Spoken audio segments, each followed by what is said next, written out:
All right, thank you all for coming. Today I'm talking about constructive quantum field theory and Yang-Mills theory.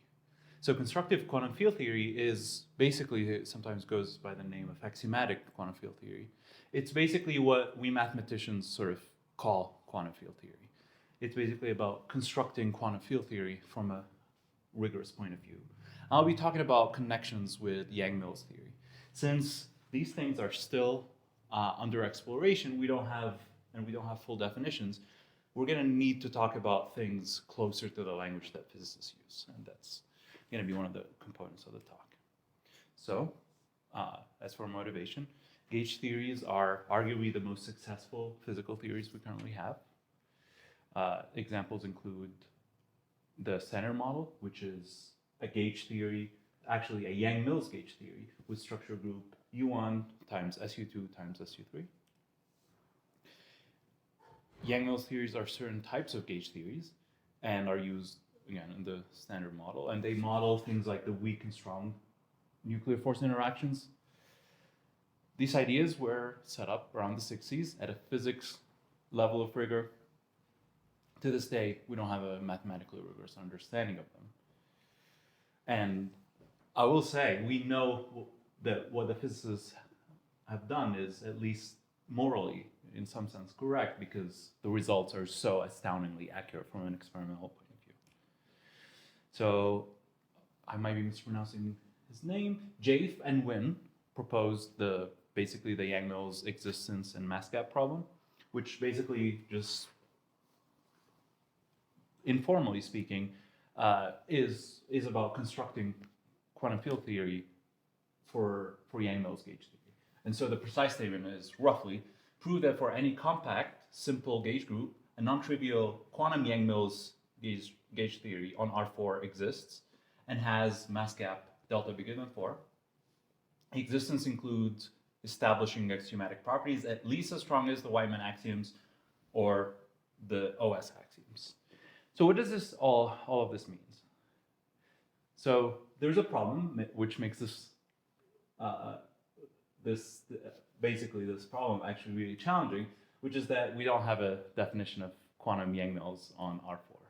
So in a sense, this seems like an ill-defined problem. In a sense, it's really the vaguest of the 7 millennium problems. The other ones are basically just claims, actual propositional claims, where it's like prove this is true or this is not true. In this case, we don't really have a proposition because we don't have a definition for this yet.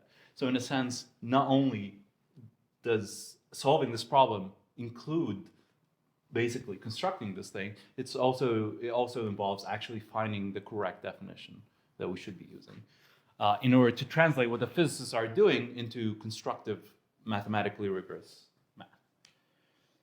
Okay? So in this talk, we'll be exploring the following questions. We won't really answer them, but we'll explore them a little bit. What is a quantum field theory? What is the mass gap problem really saying? And if we don't have a definition, how would we know if we even solved the problem? And I guess, what is the modern folklore around these things? What are people up to nowadays when it comes to this problem? We said, no, well, first of all, this problem has been phrased at the start of the millennium 24 years ago. So what are people up to nowadays? So what is a quantum field theory? That's actually a very subtle question. Fried and I think Seiberg have a talk basically philosophically discussing of what should a QFT be. But we can give a minimal definition. So the Weidmann and OS axioms give precise requirements that a scalar field theory, not gauge, that a scalar field theory should have. These requirements are minimal in the sense that it's really hard to imagine something weaker than this. Something weaker than these axioms would basically seem to violate some sort of physical underlying principle. So one could argue maybe this problem is really hard because the axioms are so strict. But at the same time, it's really hard to throw away one of these axioms because of the physical meaning behind it. Like these things are sort of required canonically in quantum field theory. So in this talk, we'll really refer a lot to the following two beautiful texts, I would say. Mathematical Introduction to Conformal Field Theory and Mathematical Ideas and Notions of Quantum Field Theory. So let's start with Wyman axioms, which again, we said gives you the bare minimum mathematical definition. So we start with a separable Hilbert space. All of quantum mechanics revolves around Hilbert spaces. We have a dense subspace, D. We have a unit vector, a vector of norm 1, and we have a collection of operator value distributions, we'll talk about what that is, which are, for now, just functions from the Schwartz space on Rn into the linear maps from the subspace D into all of H. So these things ought to be linear, and they ought to be continuous. So when we say distribution, we really mean like a continuous functional, a thing that eats a function and gives you a number, but we want operator value distributions. So what is the continuity condition? Well, we can give this a topology. It turns out, like, really any sort of attempt at topologizing this doesn't give you anything good from an analysis point of view. So instead of topologizing it, we can still talk about continuity. Well, so these operator value distributions, what they do, they take a function, a Schwartz function, or I'll just call them test functions, meaning functions that like vanish to infinity faster than any polynomial. So the Gaussian is an example. All compactly supported smooth functions are examples. This thing takes one of those test functions or bump functions and gives you an operator. What we can do is choose two vectors in the Hilbert space and then put them in the inner product and put the operator here. So we eat a smooth function, we eat a test function, we apply the operator to it, to x, and we leave y as it is, and we take the inner product. Now that is a function from f into a number. This thing evaluates a number. We have a vector times an operator dotted with a vector. That outputs a number. We require that that is a functional, continuous functional. And that gives us a notion of continuity. Okay? Just for clarity, so the linear operator itself from D to H, is that the one taking x to this inner product? Or what is the actual linear map here? The linear map, basically, so the linear requirements is linearity in this. So if I have two smooth functions, f and g, okay, two test functions, f and g, the operator should factor. Like phi of f plus g should be phi of f plus phi of g. Okay. So I mean linearity here. Okay. And then what it spits out is going to be linear because that's that's our codomain. Yeah. Yeah. Good question. Thanks. Okay.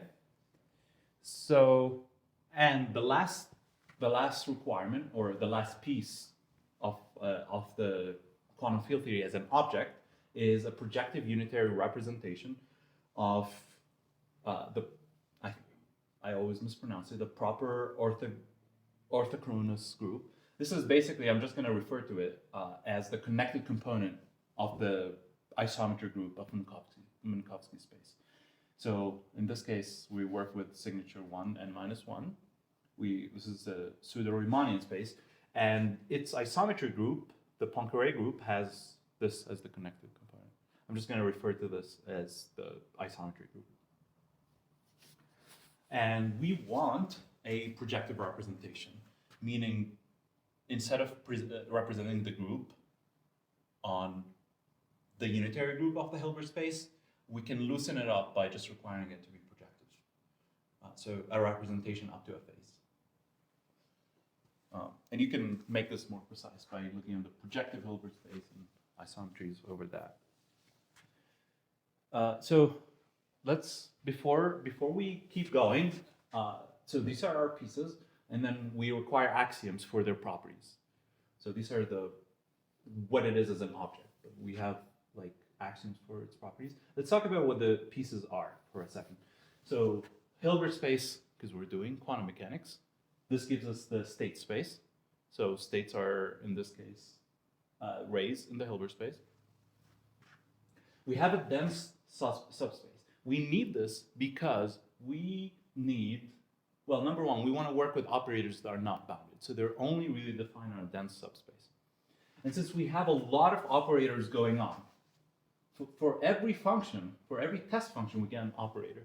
We want them to be defined on a common domain, which is why we go, instead of using the whole Hilbert space, we restrict to a smaller dense subspace that all of the operators can work on. We need a common domain for them. Because I want to, when it comes to two different fields, for example, I want to be able to say, add the operators. If they're not defined on the same subspace, then I can't do that. Okay. This vector, the unit vector, would be the ground state, basically the state sort of lowest energy. Or actually, I think it should be the vacuum state. And what is this? Well, we have an action happening on spacetime. So the isometry group basically consists of the isometry group basically gives us the symmetries of spacetime. And and whatever our field theory is, it should be invariant under the symmetries of spacetime. Okay, that's the invariance basically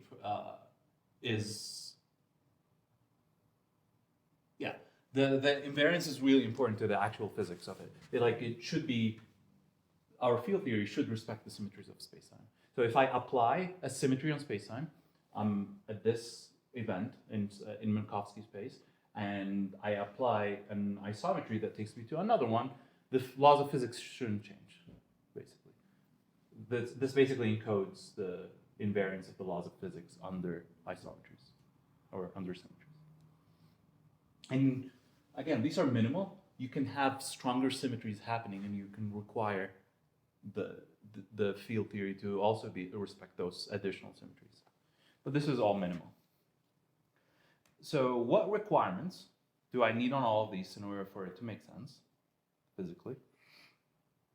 Well, I need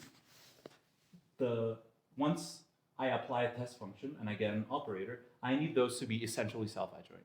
Because the role, what do fields actually play as a role? Well, the states are in the Hilbert space. The fields are things that act on states. They give you observables. They give you quantities that you can observe in a lab.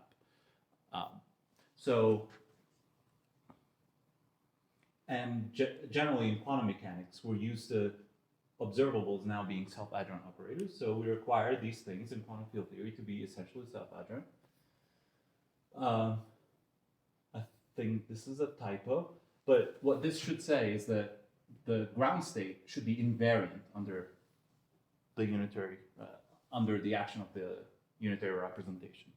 So if I apply an isometry, I shouldn't change the ground state. This one says I have compatibility between two actions. Well, I have an action given by my representation. So this is an isometry happening on spacetime, and this is the representation which acts on the operator. So I have an action given by isometries. I also have an action on the functions themselves. So test functions. Yeah, so the test functions are defined on spacetime, and I can act on these functions by applying it to their arguments. I want these actions to commute with one another in this sense. So this is compatibility between the two actions. Okay, and so this is going to be called causality. I want, if I have two test functions that are space-like separated, that have support, which is space-like separated, meaning they causally cannot influence one another. They're basically separate, their futures are separated. I want their commutator to be 0. So remember from normal, like usual quantum mechanics, having two observables not affect one another, independence is captured by commutators vanishing. So when commutators vanish, that means these quantities don't affect one another. They're independent. I can measure one and then measure the other, and that's the same thing as measuring the first and then measuring the other. There isn't that sort of Heisenberg uncertainty thing going on. And there's an additional spectrum condition making sure things are pointed forward in time. Sorry, Yes. another question Yeah. before we get any further. The essentially, what's what makes it not actually self-adjoint? Right. Is there- So essentially is actually like, I'm not using it in the usual language. Essentially self-adjoint means that you can, because I chose a small dense domain, maybe the operator could live on a bigger domain. Okay. The idea is, if I extend it to a larger domain, it's still self-adjoint, and there's a unique way. There's only a unique extension. So basically, essentially self-adjoint just says, you started with something self-adjoint and you just restricted it. Okay, thanks. Yeah, thanks. Okay, so let's talk a little bit more about intuition. So this thing gives us independence. The representation gives us symmetries. Why do we have test functions in the first place, for example? So let's oversimplify things and start with classical fields.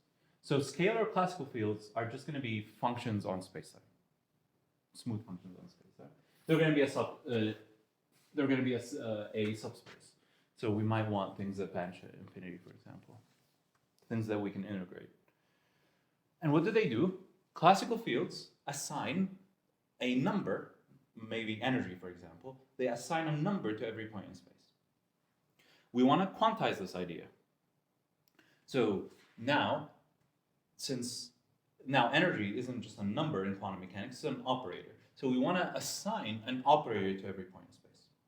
That's the idea. We have spacetime, and then at every point there's a self-adjoint operator. And we want it to be contiguous, like a continuous assignment. Now, unfortunately, this leads to divergences called UV divergences.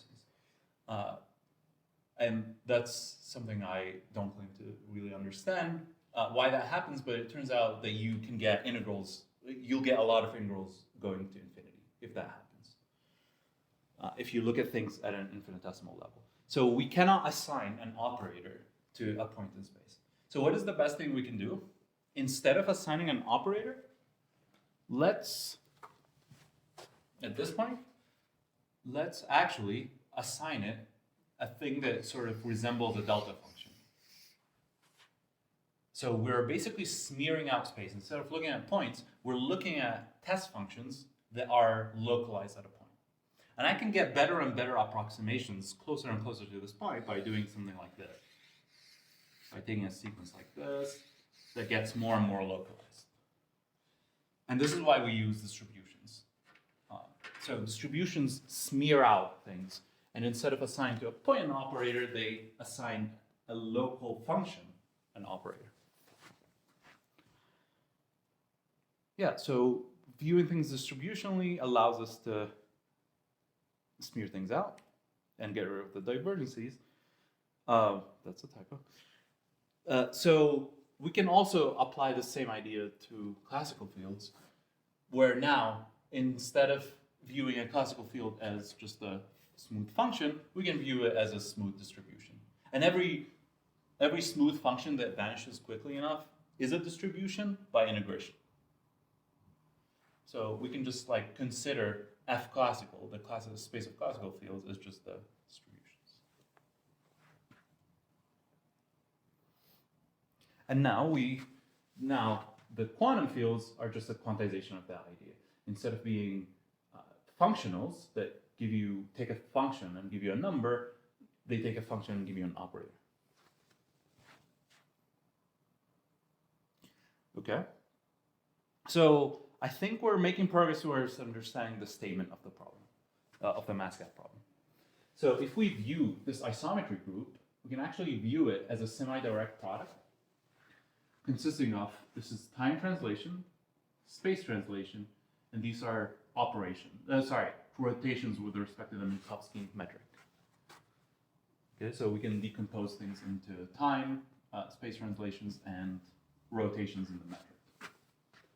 So the Hamiltonian now, as we're basically used to in standard quantum mechanics, is just going to be the derivative with respect to time at 0. That's going to be the Hamiltonian of your theory. And sort of I'm making assumptions that the Hamiltonian is not time dependent and things like that. Now, what does mass gap mean? We say a theory has mass gap bigger than 0 if the spectrum, so a spectrum of a self-adjoint operator is necessarily real, if the spectrum is contained in this set. It contains 0 and something bigger than 0, and then something bigger than 0. So this is what we call the gap. When you have like a gap between the eigenvalues from 0 up to the next one.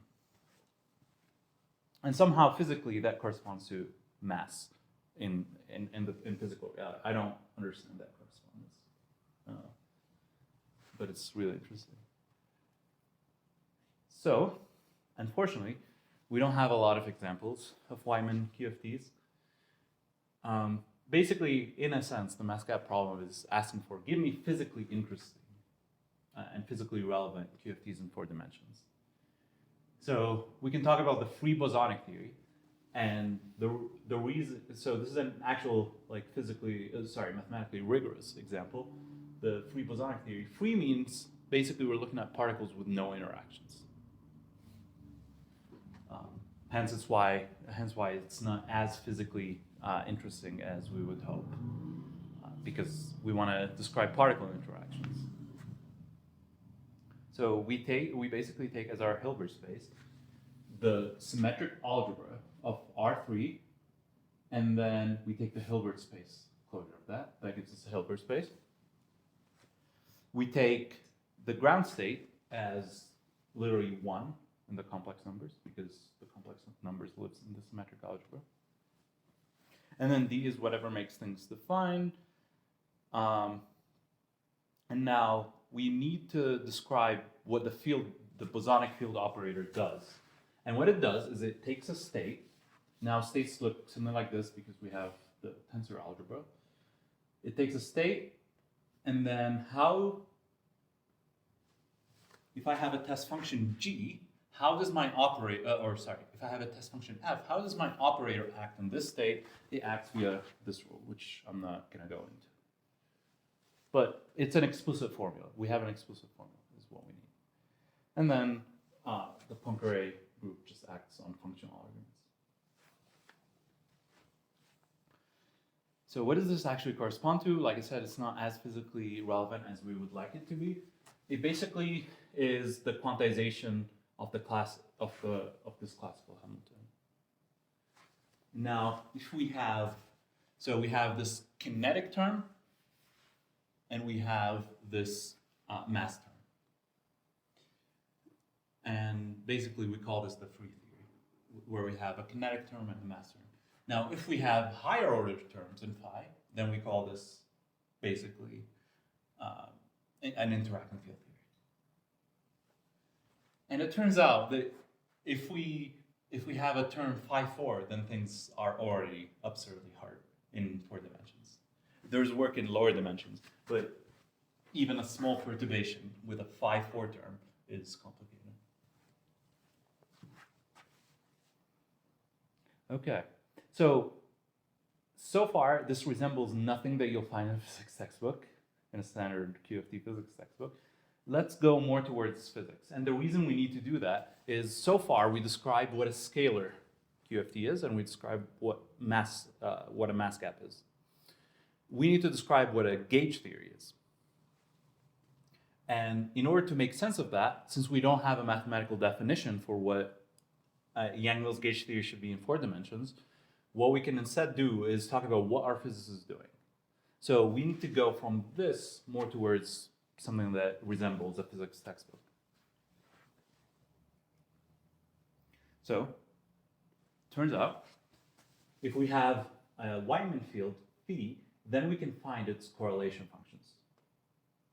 And the correlation functions basically are Wn, so for every m, I have a correlation function. What do they do?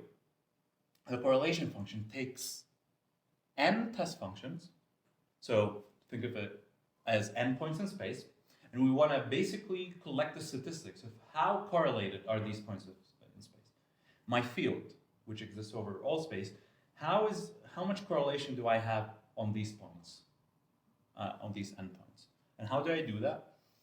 I do that by taking the ground state, applying it to the first, the operator Fn, then multiplying it through to the operator of n minus 1, Fn minus 2, and so on up to Fn. That gives me a state. So this corresponds, think of it as, here's a very rough picture, don't quote me on this, but think of it as starting with the ground state and then giving it energy and propagating it to the point xn, then to the point xn minus 1, then to the point xn minus 2, etc., etc. And then, now that state that has propagated up to here, we basically, what's the probability of that happening? What's the probability of having a particle propagate from here to here in my quantum mechanical system? Well, in order to find probabilities, I dot it with the initial state, with how it started, and that gives me a number. This should be, I think, complex. So that gives me the probability amplitude. It gives me the probability that I would propagate like this. Again, this is a very rough physical picture. The reality is more complicated. But the important thing is this captures correlations between points. So for every n, so n looks at correlations between n points, Wn plus 1 looks at correlation between Wn plus 1 points, and so on. Do you have any questions?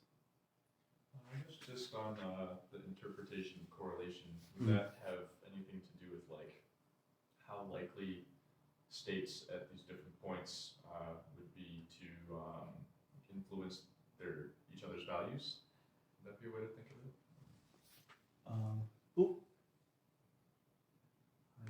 Let's close this. Yeah, so in a sense, yeah, so correlation actually, we'll talk more about this. Correlation actually does describe correlation in a statistical sense. Like the statistics here of doing experiments here, how much do they tell me about doing experiments there? How much relationship is there physically between here and there? Okay, sorry, we had some technical difficulties. Anyways, so we were talking about what correlation functions are. And I said that there's an analogy with correlation in statistics. Before we do that, let's talk about that. There's a theorem which actually says, well, what do these correlation functions actually bias? So it turns out that, well, these correlation functions satisfy the following properties. We have this invariance under the Poincare group action. We have, if two test functions are spacelight separated, again, they don't influence one another, then we have this symmetry.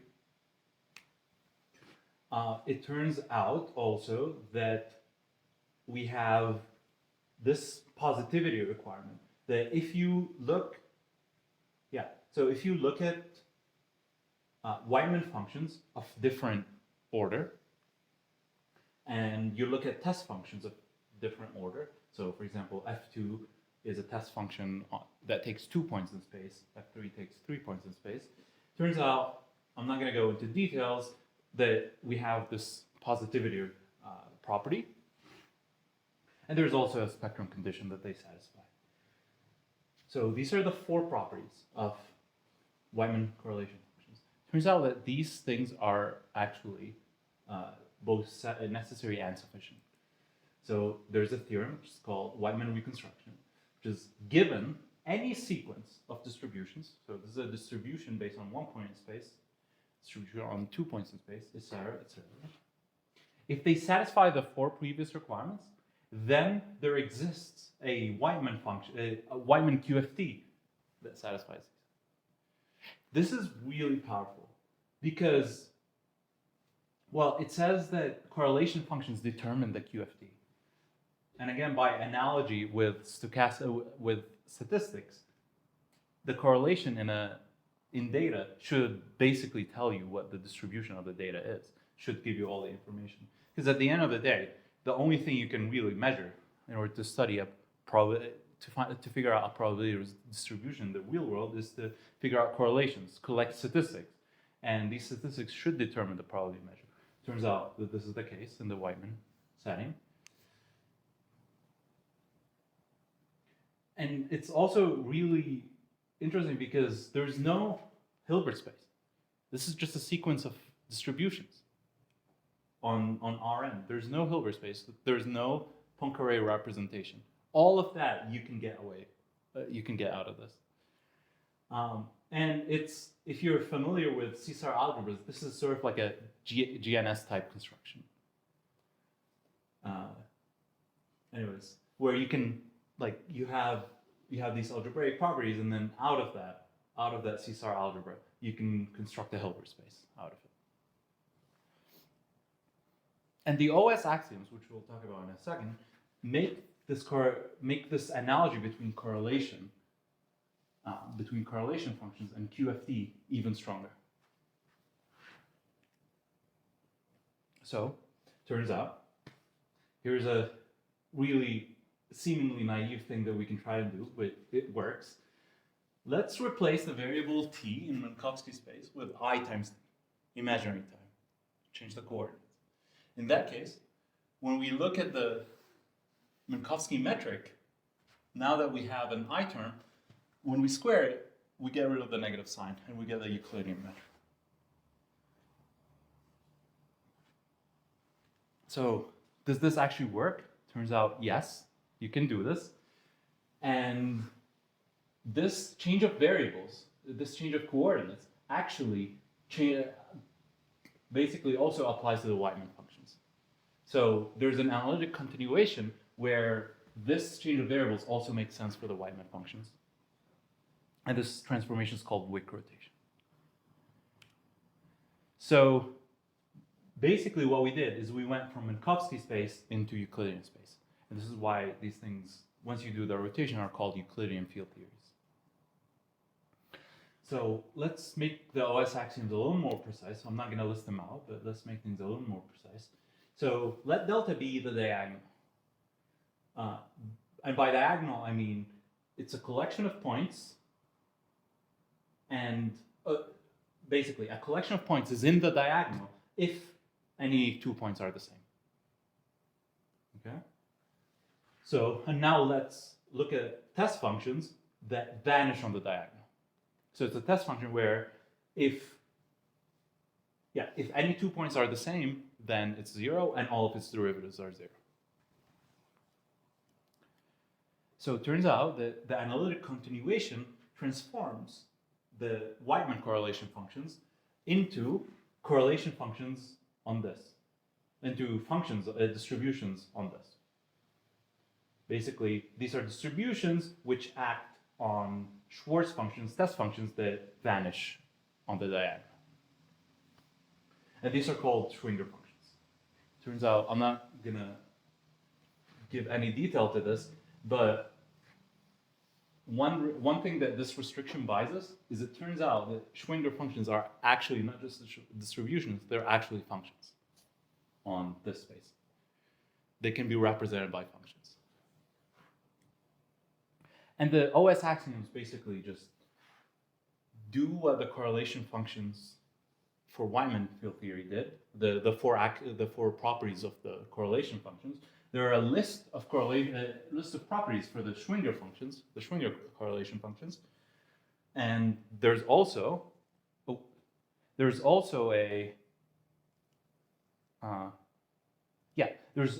an OS reconstruction theorem which says if you give me a list of functions that satisfy the list of properties of the OS axioms, which I haven't listed, turns out that you can also reproduce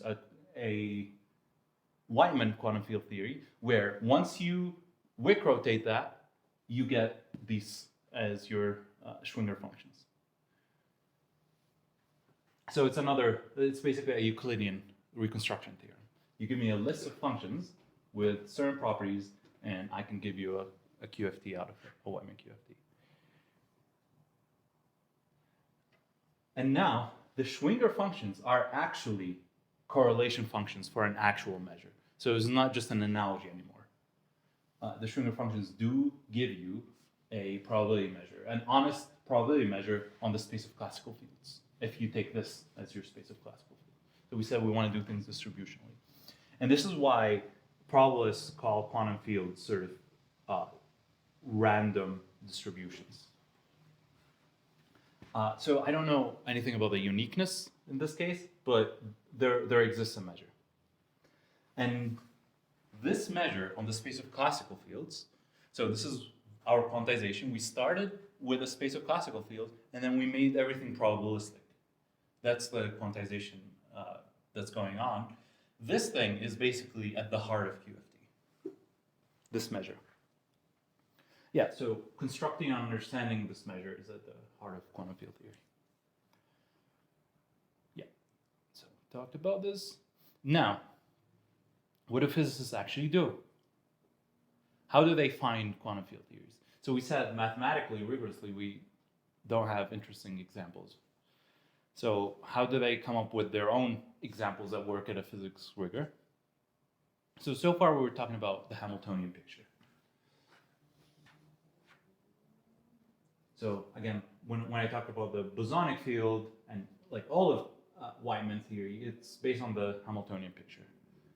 Now, physicists often start with the Lagrangian picture.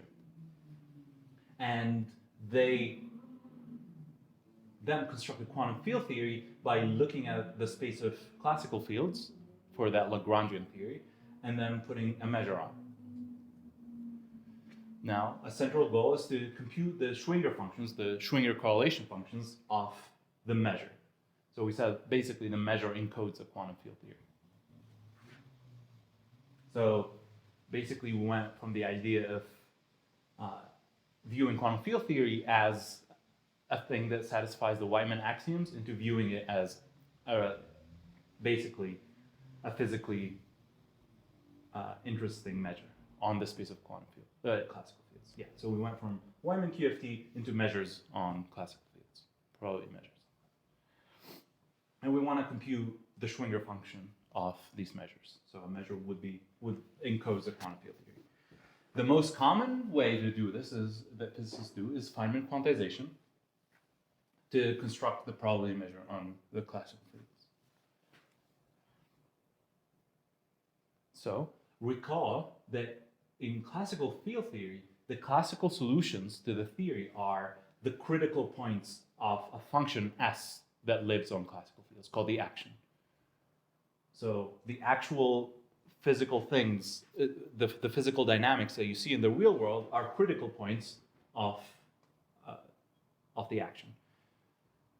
And this is the principle of minimal action in physics. The evolution in physics, the dynamics, the way the world moves is through a critical point of the action.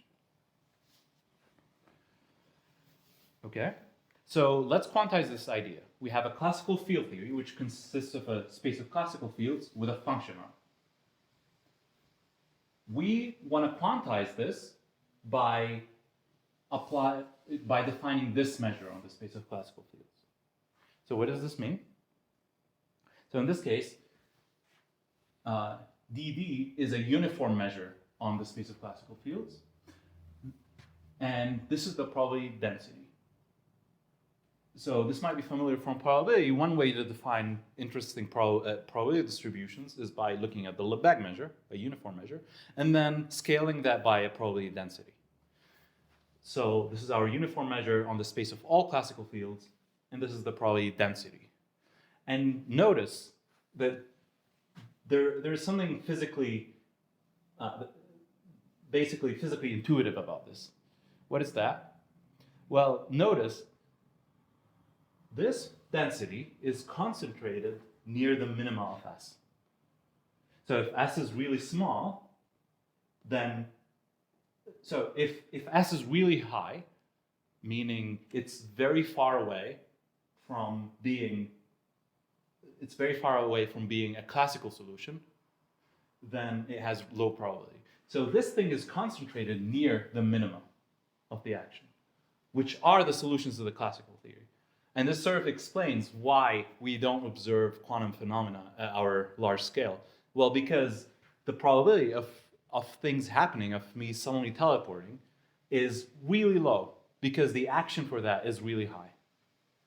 And basically, quantum mechanics, in a sense, is concentrated around classical mechanics. It's classical mechanics with a fuzzy probability, fuzzy perturbation to it. So in a sense, this sort of measure is physically sensible. But there's a problem. The measure D doesn't exist. So we're talking about this being the measure that gives you the quantum field theory. This part doesn't exist. Even though this is just a function, but this part does not exist. Because in infinite dimensions, even on separable Banach spaces, which are nice infinite dimensional spaces, any translation invariant Borel measure is trivial. So the uniformity requirement that we were asking for, we want the uniform thing and then scale it. The uniformity requirement makes it trivial in the sense either the measure assigns 0 to everything or assigns infinity to all open sets. So we can't have a measure. This measure doesn't even make sense. Okay? So if this measure doesn't make sense, how do they get a measure out of it? Well, even though the pieces might not make sense, their combination could make sense. So, okay, so if we can't come up with our measure mu, which encodes the quantum field theory this way, then how do they do their calculations? How do they find mu? So now I add an extra parameter, h bar. How do they find mu? Well, notice that for collecting statistics, you don't really need to know what the measure is directly. What you really need to know is stuff like correlation. The things you observe in the lab are statistics of experiments. You're not detecting the measure in a lab. You're only collecting statistics. So if somehow you can figure out the statistics of mu without explicitly defining it, then you can get some numbers out. And then test those, and it turns out they're remarkably accurate. So even though they can't rigorously construct a measure, they can still try to compute its statistics without constructing. So what they do is they consider the following theorem. This should say capital N. This also should say capital N. So if I have, here's a theorem, a classical analysis theorem. If I have n linear functionals on Rn, on a vector space of, oh no, actually that should be n, that's good. On a vector space of size n, actually that should be k, yeah. Then, and if basically I have a smooth function on Rk, so I have n linear forms, and I have a smooth function on Rk, then if S has a unique non-degenerate critical point, without loss of generality, let's assume it's 0, we can define the following. So we can define the following function, which is a function of h bar. It's defined from 0 up to some epsilon. What it does is it takes h bar and it computes this integral.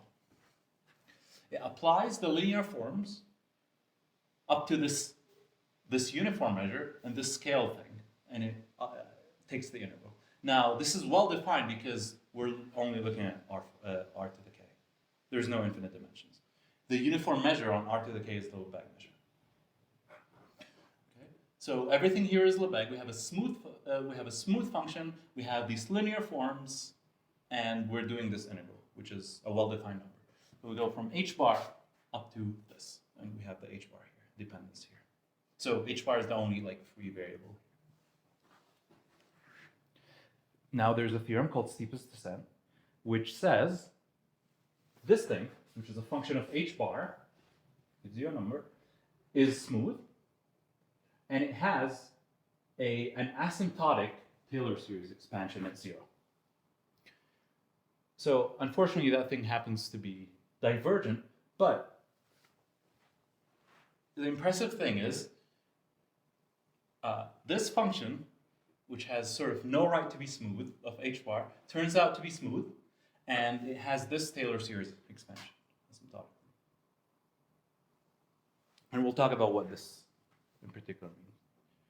Do you have any? Are there any questions? Okay. So this is a theorem in finite dimensions that these things, these correlation-like functions, have a Taylor series expansion in terms of h bar. So let's describe what this quantity is, this series. So in this case, G bigger than 3n is the collection of Feynman diagrams that have n external vertices and the rest are internal vertices. We can have as many internal vertices as we want. What is an external vertex? An external vertex is just a vertex that has one valency, valence 1. And an internal vertex is a graph that has is points on a graph that have valency bigger than or equal to 3. So a Feynman graph is just a graph where the valency can only be 1 or bigger than or equal to 3. Any graph with these properties is a Feynman graph. And we're doing the sum over all Feynman graphs. And the symmetries, basically, we're making sure we don't overcount by looking at how many automorphisms the graph has. So, yeah, so the Taylor series in terms of h bar has this coefficient based on the graph, and we sum over all graphs. So there's still stuff to explain. The b is basically just the number of edges minus the number of internal vertices. It's just the power. Okay, and now what is this thing? Now this is the only thing we haven't defined yet. Well, this is a number. How do we obtain it? I'm not going to specify exactly how we obtain it, but let G be the fundamental solution as a PDE to the Euler-Lagrange equation. Okay, so the Euler-Lagrange equation, assume it has G as fundamental solution. Then this number is an explicit integral involving these things, these linear forms. So our number is a function of this should say big gamma. Our number depends on gamma and the linear forms, and it involves number of edges, many copies of G. So it's basically an integral with a lot of many copies of G inside it. And the space of the graph, the shape of the graph basically determines like what happens to the G's. How should you take the integral?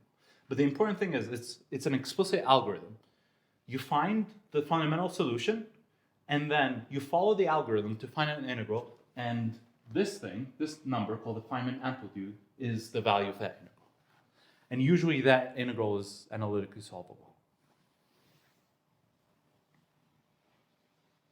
Okay, so this theorem gave us an asymptotic Taylor expansion for the Schwinger functions. Because again, like if you look at least if you look at how we set things up, this is a correlation integral. So these things do give us the Taylor series expansion of Schwinger functions if the space of classical fields is just R to the k. But the space of classical fields is usually infinite dimensions. It's not just R to the k. Turns out this does work in mildly infinite dimensional cases, such as quantum mechanics, just ordinary quantum mechanics. But ordinary quantum mechanics is sort of just a zero-dimensional quantum field theory. We want quantum field theory not just over a point. We want quantum field theory over space. So now, even though this measure is not well defined in infinite dimensions, by analogy, this series in infinite dimensions is still well defined. You can still take this integral, and this, even though the measure is not well defined, this series is well defined, which in finite dimensions is the Taylor expansion. So what physicists do is they brush things under the table and take this thing, which is well defined, this Taylor series, as the definition of the Taylor expansion of the Schwinger functions. So they don't construct the measure, they don't construct the Schwinger functions, they just construct this Taylor series, and they just assume that it's the Taylor series for the Schwinger functions. And this is an infinitesimal perspective, because we're doing Taylor series, we're expanding infinitesimally around a point. This thing is called perturbative quantum field. So the Whiteman and OS pictures, these are non-perturbative. We're not doing any Taylor expansion. This only tells you what is quantum mechanics doing, what is that hypothetical measure doing near when h bar is really, really small. It's only telling you the infinitesimal behavior. When h bar is 0, you should get classical field theory. So what is quantum mechanics near classical field theory? For an implicit measure that we have never defined. Okay. So that was for scalar field theory. Do you have any questions about that? So let's talk about gauge theory. So we said we don't have a definition. So what is the best we can do? We talked about scalar quantum field theory, which we do have a definition for. Let's talk about classical gauge theory. And then somehow in between those, you should have a vague idea of what a quantum gauge theory should kind of be. So I'll leave you to connect the dots. So let's take M now as our space-time manifold. So this is more general rather than just R4. Take some manifold as our space-time and let P be a principal bundle. For now, let's restrict things and assume M is compact. So we have compact spacetime, which can have any weird topology, and we have a principal bundle on top. A gauge field is now a connection on P. So recall that a connection on P, or a gauge field, it gives you a decomposition of the tangent space of the bundle, not M, into a horizontal part, which is the kernel of the projection. So we do have this thing is well defined, and then we have its complement. A connection is a choice of is a choice for the complement. It's a decomposition of the tangent space into a horizontal piece, which is we do have, and this thing which you choose. This choice is the gauge field. This choice is the connection. So equivalently, these things are Lie algebra valued one forms. So there's a one-to-one correspondence between these. And they are the ones that are, oh yeah, there's also, we want things to be equivariant with respect to the action of G. So G acts on our bundle, we want this decomposition to be equivariant. So the equivariant ones, the gauge fields, are a subspace or an affine subspace of G-valued one forms. So I'm going to call this F classical bar. This is not standard notation because this subspace isn't what we want yet. So let's make things even nicer and assume P acts on itself by conjugation. So meaning we have an explicit description of the principal bundles.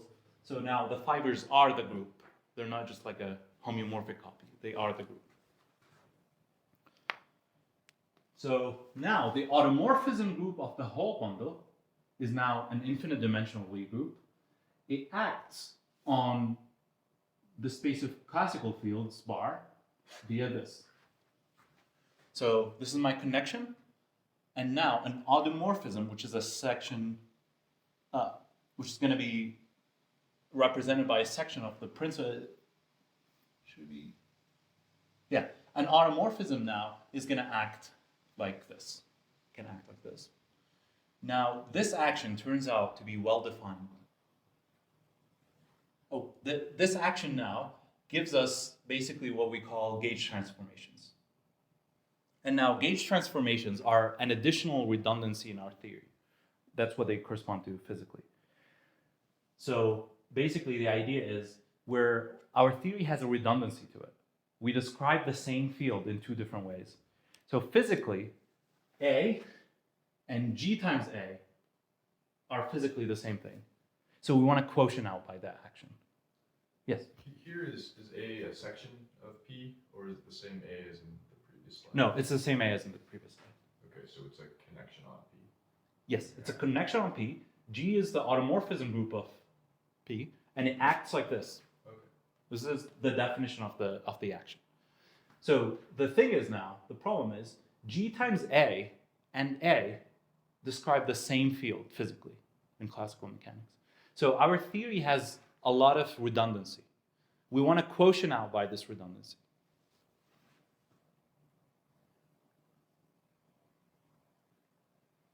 Okay? So now we take the space of classical fields as the quotient space of F classical bar by this action. And now everything in F classical basically is distinct. So if I have two things in F classical, they're physically distinct because I got rid of the redundancy. They describe the same physical thing. Okay, now there is a huge problem here, which is we took a quotient of an infinite dimensional thing by an infinite dimensional group. Quotients in general are a horrible thing. So by quotient, what does that mean? Well, it's a really subtle concept. And there's different ways to interpret that. The problem is, if I endow this with the usual Frechet topology, then the quotient is going to be pathological from a topology point of view. It's going to be some non-Hausdorff thing. And remember, we want our quotient to have a smooth action on it. So it should be a really nice space. But if I do the naive quotient, give it the most natural, like most simple topology possible, I get something like this. I get something pathological. So let's now define a classical gauge theory with structure group G is given by a principal bundle acting on itself, where G acts on itself by conjugation. And a smooth action for this would be the action of the classical theory. Be a smooth function from the space of classical fields into the real numbers. The gauge group of the theory is the automorphisms of P. So notice there's a lot of limitations here. Number one, I didn't say what quotient means. Or like it's an open question of like what is the right quotient in order to get the right theory out. That's a limitation. The other one is I assumed M is compact.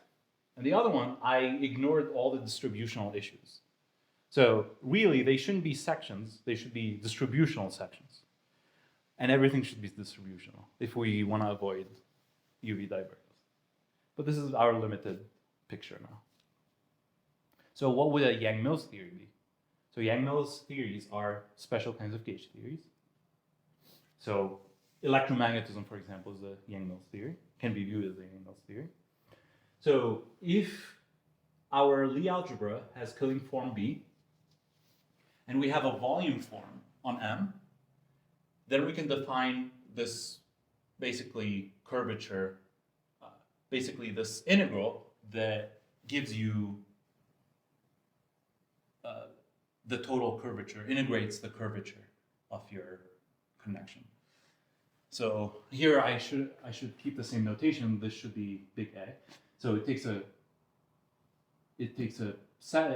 a connection, and it gives you the integral of sort of the curvature of it. How much curvature does it have? And so you can think of the more curvature it has, if you think of the action sort of as an integral of energy, the more curvature it has, the more energy it has, sort of. So we're quantifying things in terms of curvature. And this would be called the Yang-Mills action for the theory. So if you give me a principal bundle where G acts on itself by conjugation, and you have a volume form, then you can define an action on this. But we want an action on the space of classical fields, which is the quotient on this. Turns out, turns out that this action actually is well defined on the quotient. Okay, so applying an automorphism, applying a gauge symmetry, an action of the gauge group on the bundle leaves this total curvature the same. So it also descends on the space of classical fields. So far we have, with the limitations that we imposed, most of the pieces here. Basically, the mass gap problem is about doing the Feynman quantization of this. Construct the measure where the probability density is given to you by e to the 1 over h bar of this, which is not well defined if you do it naively. So whatever we did for, the idea is this is our space of classical fields with an action of it, apply the Feynman quantization where now things that have are critical have very high probability, and we have this whole measure on the space of gauge fields. But what does correct measure mean? Yeah, so we want to find this, make meaning out of this, actually rigorously construct something that resembles this. How would we know that we found the right answer? How would we know that we found the right measure? That our measure satisfies this thing, which is not well defined. Well, we can actually do calculations. So far we don't really have numbers. We have sections of connections. We have connections on principal bundles. Like, what does that mean physically? We need numbers. In scalar field theory, we had numbers. Well, we want to get observable numbers out. One way to do that is, if you have a loop in M, you can then compute the holonomy of the gauge field omega, and then take its trace, and that's a number. Okay, so you have the loop. The connection gives you a parallel transport. So what you do is you lift it up, do the parallel transport. That gives you the holonomy. That defines a holonomy. That's a matrix. Take its trace, because we now represent everything. And that's a number called the Wilson loop observable. And these things have physical meaning to them. And these are, these are numbers. So turns out that the Wilson loop observables are also well defined on the quotient. So these things are invariant under the group action of the gauge group. And so, again, this is, so far this is just, these are classical observables. So let's imagine that we do have the quantization. Then we can perform this correlation between the loops. And these give you numbers, these give you statistics, and statistics are things you can measure in a lab. Now, what physicists do is they get things of this form. We now have like loop Schwinger functions, and they compute the values perturbatively. They use the same perturbative series idea in order to calculate these things without having defined this measure. And you can find those in any graduate physics textbook on quantum field theory. And these formulas for these correlation functions, whatever correct measure that you came up with should at least, when you take its Taylor expansion, agree with those formulas. Because we know those formulas are correct because they give us astoundingly accurate answers. One would hope that your solution gives us more insights than the formulae, than the perturbative formula. And I would say this is as precise as I can make the statement of the mass gap problem. The statement of the mass gap problem is make sense out of this measure on the space of classical fields.